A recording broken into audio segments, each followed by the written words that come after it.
I'm live from the city like it's Fox 10 breaking news. I'm from the city where every murder don't make the news. Gotta take the game how it come. No, you can't make the rules. Mama got no gas in the car. That's why I'm late for school. Before Yung Bleu would become one of the hottest acts in all of hip-hop over the course of the past year, dropping hit songs like Your Mind Still featuring Drake on the remix, as well as his most recent single The Baddest with Chris Brown and 2 Chainz on the assist. Before Yung Bleu would sign to Columbia Records thanks to a hookup from Boozy, only to eventually strike out on his own to go to the independent route and take ownership of his masters. Empire finna really change the game. Like, I'm glad to be a part of their journey because they just wipe me down so good. I just do whatever I want, whatever I get in my head, I just do. Before Yung Bleu would have over 175,000 followers on Twitter, over 1 million followers on Instagram, and 1.3 million subscribers on YouTube at the time of this recording.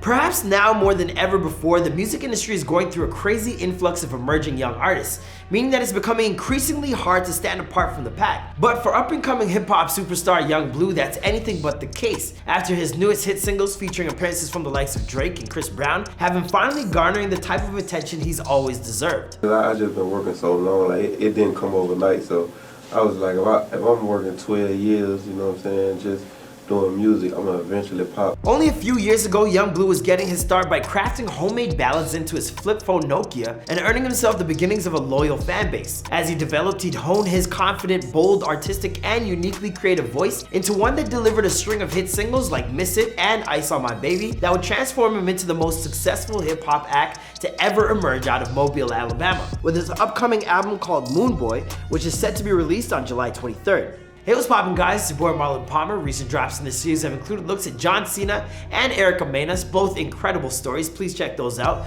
Since the show works off requests, don't forget to leave us some ideas with who you want to see next, and I'll catch you guys after the intro.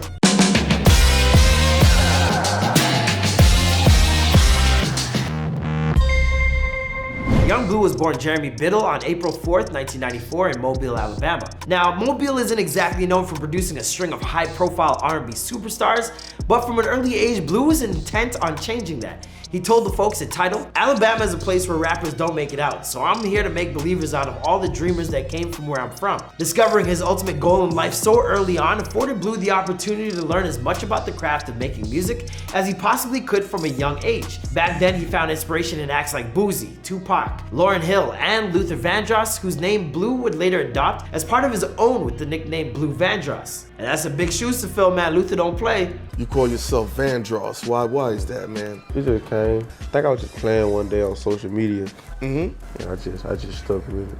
Despite his epic dreams and aspirations growing up in Mobile meant that Bleu was being pulled in a whole bunch of different directions. In order to resist the pull of getting lost in the streets of his hometown, Bleu would refine his skill set and practice writing raps as often as possible. He once told XXL, "I used to get on the bus and just record on my little white Nokia. I used to record the beats off somewhere else to the tape, then play it from the tape recorder and record on the phone." As he grew older, Bleu replaced his bare bones do-it-yourself methodology, investing all of his money in order to upgrade to more sophisticated technology and record his earliest mixtape, Hello World, in 2012. At this point in his career, he was only 18 years old and crossing off a whole bunch of necessary checkpoints on the path to success. Not only was he gaining a huge word of mouth in his hometown, he also had a hit single with Go Ahead and was selling out local shows. Yet still, he wasn't seeing the type of national recognition that he thought he deserved. Investments come from like me, I was just investing in my craft, you know what I'm saying? I was working at the pipe mill. One day I was just like, man, I'm finna quit. I was saving all my money. I was doing all type of stuff that probably wasn't even helping me for real, but I was investing. Instead, he had to work at a pipe mill during the day and work on fine-tuning his sound at night in the recording studio,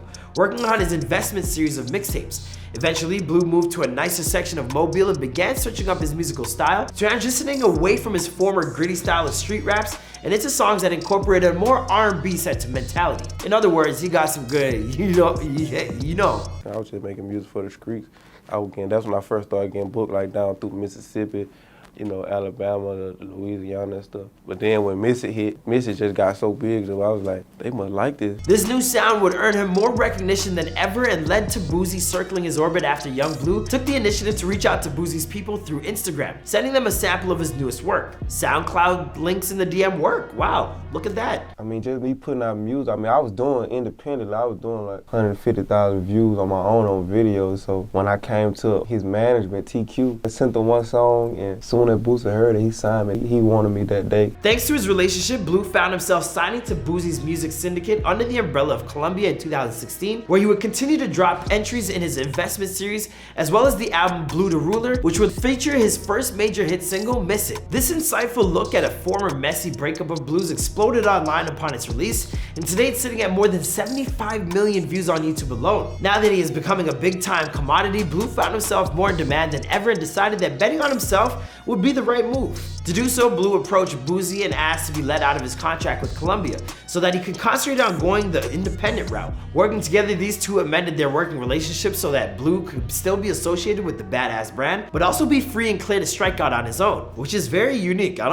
Not a lot of artists get that deal. That I came to Boost, I was like, I ain't really like us rocking with Columbia no more because they weren't really doing what I needed them to do for me. They didn't really understand the wave I had going on, so I just felt like it was best to just go independent. After teaming up with Meek Mill's Dream Chasers management firm, Bleu set up an independent label called Vandross Music Group and inked a distribution deal through Empire Music. Through this association, Bleu has released his most recent projects, like the Bleu Vandross series and his EP Love Scars, The 5 Stages of Emotion. An eventual deluxe version of the latter project would feature a remix with Drake of Your Mind Still that would explode onto the Billboard Hot 100 and earn the album a place on the Billboard Hot 200. Man, when Drake give you that stimulus package, you are out of here.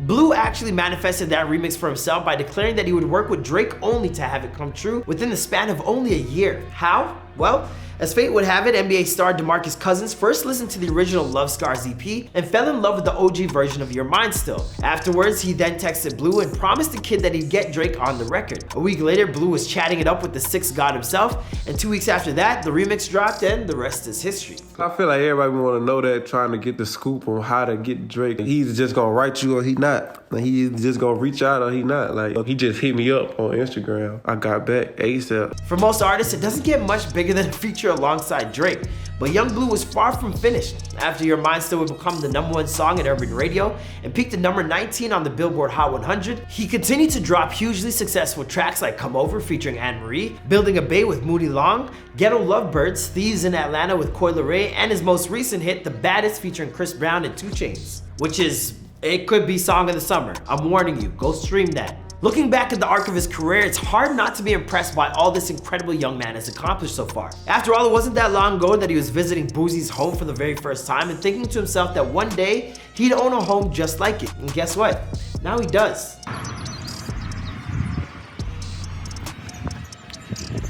Thanks to the power of manifestation today, Bleu's telling Billboard, my court bigger than Boosie's court, my pool ain't bigger than his, but I got a nice sized pool. My pool is about 60 feet. I built my house from scratch. Well, an unbelievable home isn't the only thing that Yung Bleu has built from scratch. He's also created one of the most successful hip-hop careers of recent memory from practically nothing and done almost all of it on his own. At this point in his career, the word is spreading, the anticipation is thrilling, and Yung Bleu's moment is finally here. And if you haven't already, make sure you experience it for yourself. As for the rest of Yung Bleu's story, well, that's a video for another time and another place. Be sure to let us know what you thought in the comments down below. Follow us on Instagram @BeforeThey'reFamous to vote on what's next, and I'll catch you guys in the next video. Bye.